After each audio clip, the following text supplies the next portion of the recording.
പമ്പയിൽ പ്രണവരൂപനായി വന്നുദിച്ചൊരൻ ഗണപതിയെ ഗംഗാധരസുത ഗണപതിയെ ഗം ഗണേശ ഗജമുഖ ഗണപതിയെ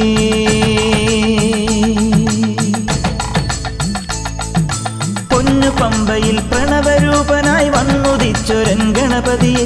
ഗംഗാധരസുത ഗണപതിയെ ഗം ഗണേശ ഗജമുഖ ഗണപതിയെ പമ്പാ ഗണപതി പാരിന് ഗുണനിധി മംഗളമൂർത്തേ